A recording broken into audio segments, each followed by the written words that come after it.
Hello बच्चों, चलिए प्रश्न को देखते हैं। प्रश्न है, क्या होता है रासायनिक समीकरण दीजिए सोडियम एसीटेट और सोडा लाइम के मिश्रण को गर्म करते हैं। तो चलिए बच्चों, इस प्रश्न की अगर मुख्य अवधारणा की बात की जाए तो इस प्रश्न की मुख्य अवधारणा होगी मुख्य अवधारणा। तो बच्चों, इस प्रश्न की अगर मुख्य अवधारणा की बात की जाए तो जैसे sodium acetate CH3 COO Na, sodium acetate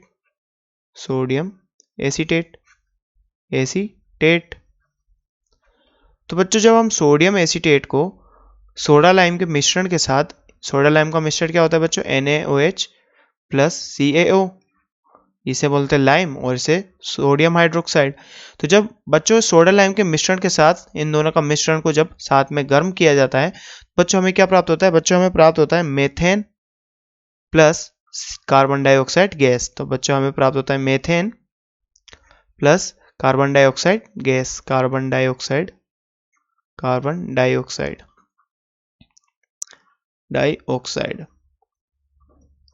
तो बच्चों, इसकी हम रासायनिक अभिक्रिया की बात करें, यहाँ पर रासायनिक समीकरण की बात करें तो यहाँ पर क्या होता है बच्चों, सबसे पहले CH3 COOH।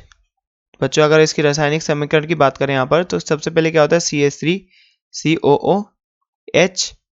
बच्चों, यहाँ पर NaOH के साथ अभिक्रिया होती है और बच्चों हमारे पास यहाँ पर क्या बनता है? सोडियम एसीटेट बनता है।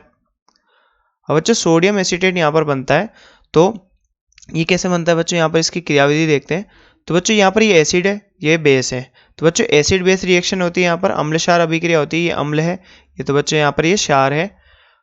तो बच्चों अम्ल क्षार अभिक्रिया होती है, साथ में बच्चों यहाँ पर जल भी निकलता है H2O। तो बच्चों यहाँ पर क्या होता है, H+ का रिमूवल होता है, H+ निकलता है और यहाँ से OH- निकलता है और ये दोनों OH- और H+ मिलकर बच्चों जल का निर्माण करते हैं और यहाँ पर Na+ और ये O- मिलकर आपस में बच्चों सोडियम एसीटेट का निर्माण करते हैं। तो बच्चों क्या है? Sodium acetate. अब बच्चों आगे यहाँ पर क्या होता है? CaO, जिसे हम बच्चों लाइम बोलते हैं, CaO लाइम। तो बच्चों CaO, यहाँ पर हम CaO के साथ इसकी अभिक्रिया कराते हैं तो CaO।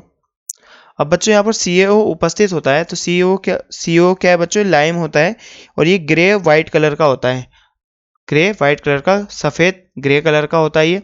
और बच्चों इसकी बात करें तो ये क्या करता है? कमरे के तापमान पर CO2 का अवशोषण कर लेता है और इसकी उपस्थिति के कारण यहाँ पर CO2 निष्कासित भी होती है। तो बच्चों क्या होता है? यहाँ पर मेथेन प्राप्त होता है और हमें क्या मेथेन के साथ साथ CO2। तो बच्चों इसकी क्रियाविधि देखें यहाँ पर तो ये CH3 COO नेगेटिव। तो बच्चों यहाँ COO की उपस्थिति के कारण, लाइम की उपस्थिति के कारण बच्चों यहाँ पर क्या होता है? तो बच्चों यहाँ पर CO की उपस्थिति के कारण क्या होता है? यहाँ पर इस ऑक्सीजन के ऊपर जो बच्चों ऋणावेश होता है तो ये यहाँ पर इसके साथ बंध बनाता है बच्चों, यहाँ पर ये आता है और यहाँ पर बंध बनाने के कारण बच्चों यहाँ से क्या होता है? जो CH3C वाला बंध है ये यहाँ पर CH3 के पास चल जाता है। और ऐसा क्यों होता है बच्चों? ये CaO की उपस्थिति के कारण होता है, लाइम की उपस्थिति के कारण होता है। और बच्चों यहाँ पर क्या होता है आगे? CH3 नेगेटिव प्लस CO2 प्राप्त होता है। अब बच्चों इसमें जल तो उपस्थित रहता ही है, यहाँ पर जल जो निष्कासित हुआ ये तो यहाँ उपस्थित है ही सही। तो बच्चों यहाँ पर जल की अभिक्रिया होती है और जल यहाँ से इसको प्रोटॉन दे देता है, क्योंकि बच्चों यहाँ पर जल H+ और OH- में टूटता है। बच्चों बेसिक मीडियम तो ऑलरेडी था, क्षारीय माध्यम तो था ही सही, तो बेस तो यहाँ पर क्षारीय माध्यम में काम आ जाता है। और ये जो प्रोटॉन होता है बच्चों, ये प्रोटॉन कहाँ चले जाता है? CH3 के पास। और बच्चों हमारे पास क्या बनता है? CH4 प्लस CO2 जो यहाँ पहले से उपस्थित था। तो बच्चों हमें क्या प्राप्त होता है? मेथेन और कार्बन डाइऑक्साइड। तो बच्चों जैसा कि हमसे प्रश्न में पूछा गया था, क्या होता है रासायनिक समीकरण दीजिए सोडियम एसीटेट और सोडा लाइम के मिश्रण को गर्म करते हैं। तो बच्चों जब सोडियम एसीटेट और सोडा लाइम के मिश्रण को गर्म किया जाता है तो बच्चों हमें प्राप्त होता है मेथेन और कार्बन डाइऑक्साइड। तो बच्चों आशा करते हैं आपको प्रश्न समझ में आया होगा। धन्यवाद।